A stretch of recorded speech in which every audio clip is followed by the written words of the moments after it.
As the legend goes, 3 guardian monsters would awaken and protect the Earth if ever an evil were to threaten the planet.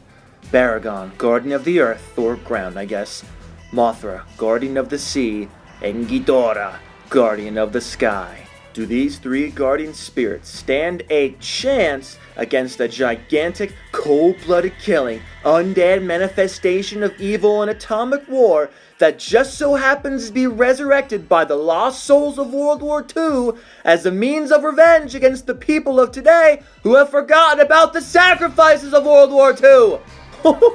The plot's fairly forgettable compared to the film's unforgettable title, one of the greatest of all time, and truly lives up to its name, Godzilla, Mothra, King Ghidorah, Giant Monsters All-Out Attack! Say it 5 times fast! Godzilla, Mothra, King Ghidorah, Giant Monsters All-Out Attack! Godzilla, Mothra, King Ghidorah, Giant Monsters All-Out Attack! Oh yeah.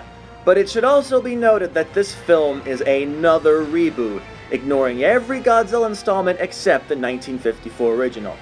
So in that sense, Mothra, King Ghidorah, and Baragon make their first appearance in the Godzilla universe, ignoring all other previous appearances. But why'd they leave Baragon out of the title? It's insulting! Was it too long? What's wrong with saying Godzilla, Mothra, Baragon, King Ghidorah, Giant Monsters All-Out Attack? It's not hard, come on! Baragon's my all-out favorite monster in this movie. Yeah, mostly because it's a woman that's in the Baragon suit! Yes! That jumpsuit is awesome. And she's so sweaty! So sweaty! Can you imagine all the pheromones she's giving off? How titillating! My dream woman to marry is a woman who's acted in a monster suit! Yeah! Well, how does that suit for everyone? Well, unfortunately, little Baragon doesn't really stand much of a chance against the Big G. The most he can do is num-num on Godzilla's arm and dig underground and cause him to lose his balance. Oh no!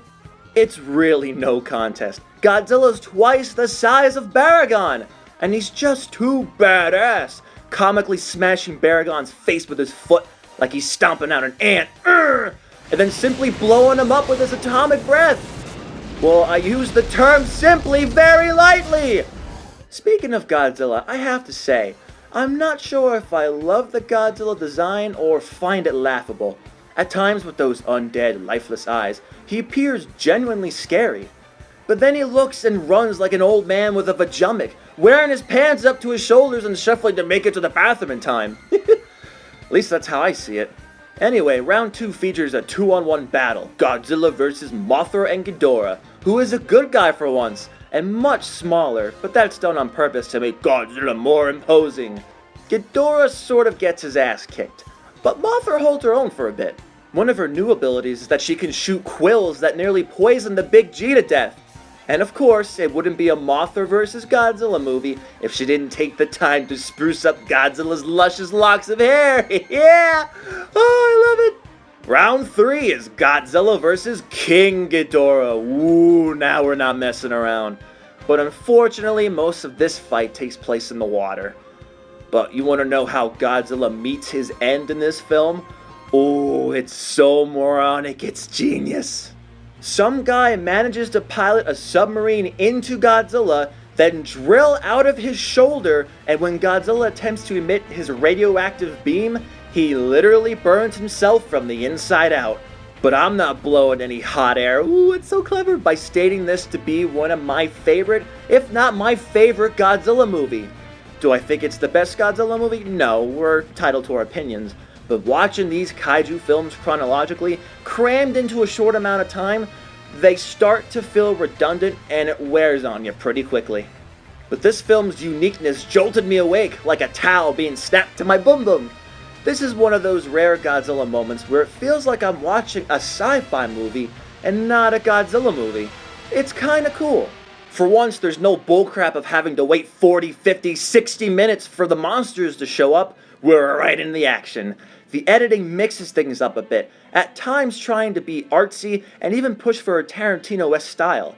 The music is crazily different, and I love every note of it. And the colors are so numerous and vibrant, it's an appealing film to look at.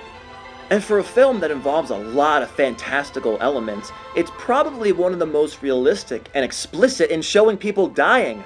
At times, it's almost like a dark comedy. Before he can even laugh at this guy trying to use the urinal, he gets stomped on.